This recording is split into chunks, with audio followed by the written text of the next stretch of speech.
So last night I'm working, quietly working, doing some things in a quiet space out of the cold, out of the wind. And it is November, and it is cold, and it is windy at different periods of the day.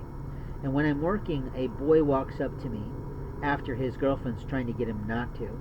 And I would say he's a boy because he's probably 18 to 20 based on his behavior, his attire, and his approach.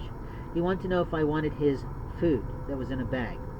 And my answer was no, because I had just eaten, and I don't do that with children. And I don't do that with any regularity, because even people who work for companies can screw your food and put their companies at risk when they're in a bad mood.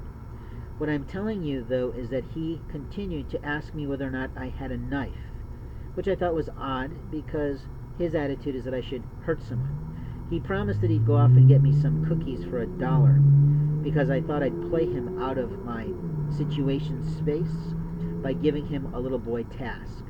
He went off, but he couldn't do that, wouldn't do that, his girlfriend wouldn't do that, and openly they got into some argument because probably he had no money or no cash. So they disappeared for some time. Then he came back through basically cursing and shitting all over his girlfriend or his sister or some girl he sort of wants to be with whenever he feels like it. A player for sure.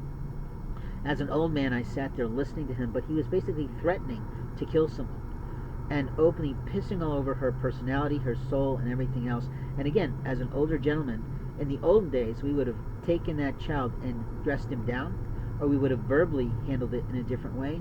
We might have even pummeled him to the ground for his abuse of that woman, his verbal abuse of that woman.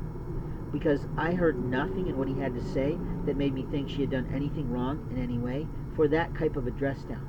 You see, an adult male knows how to talk to a woman and say, you fucked up, and you hurt me, and you ruined a life. And that's your responsibility, that's your legal liability, and that is your loss of life before the Lord.